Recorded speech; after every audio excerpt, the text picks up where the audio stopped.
বন্ধুরা, সুজাতা কিচেনে আপনাদের সকলকে স্বাগত। আজকে চলে এসেছি একটা মাছের রেসিপি নিয়ে, পমপ্লেট মাছের রেসিপি। আর এইটা হচ্ছে পমপ্লেট মাছের বাহারি আজকে রান্না করব। হ্যাঁ, পমপ্লেট মাছের বাহারি একটু শুনতে ভালো লাগে আর খেতেও কিন্তু দারুণ লাগে।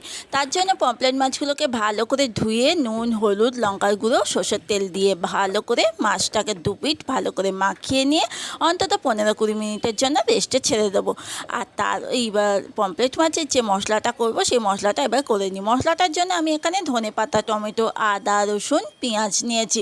প্রথমে রসুনগুলোকে ছাড়িয়ে নিচ্ছিলাম, তারপর একখানা মিডিয়াম সাইজের পেঁয়াজ নিয়েছি। পেঁয়াজটা খুব বেশি দরকার হয় না, একটা পেঁয়াজ দিলেই মোটামুটি যথেষ্ট। এবার মাছ যে পরিমাণ থাকবে সেই পরিমাণ তো মশলাটা অবশ্যই দিতে হবে। আর এখানে একটা মিডিয়াম সাইজের টমেটো একদম কুচি কুচি করে কেটে নিয়েছি।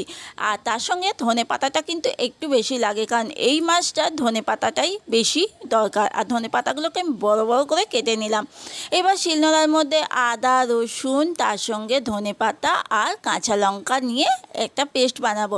হ্যাঁ, এখানে আমি কাঁচা লঙ্কাটা কম ইউজ করেছি, কারণ আমরা ঝাল কম খাই। এবার তোমরা যদি ঝাল বেশি খাও অবশ্যই একটু ঝালের পরিমাণটা বেশি দিয়ে নেবে।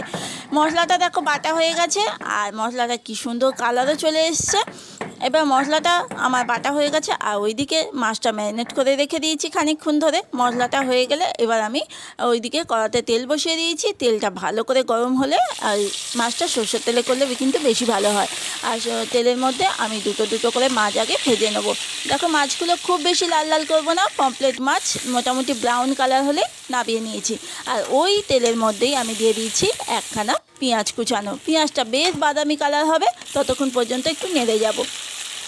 পেঁয়াজটা যখন কালারটা চেঞ্জ হয়ে গেছে তখন আমি টমেটো দিয়ে দিয়েছি। টমেটো দিয়ে ভালো করে কিন্তু নাড়াচাড়া করছি। নাড়াচাড়া করতে করতে টমেটোটা বেশ গলে যায় কিন্তু। তারপর এখানে প্লেটের মধ্যে নিয়ে নিয়েছি একটু লঙ্কার গুঁড়ো, হলুদ গুঁড়ো, তারপর একটু সামান্য চিনি, নুন। আর যে মশলাটা করেছিলাম আদা, রসুন, ধনেপাতা আর কাঁচা লঙ্কা বাটা, সেটা দিয়ে দিলাম। দেখো, কষাতে কষাতে কত সুন্দর কালার চলে এসছে, তেলও ছেড়ে দিয়েছে। তার মানে তেল ছেড়ে দিলে বুঝবে মশলাটা হয়ে গেছে।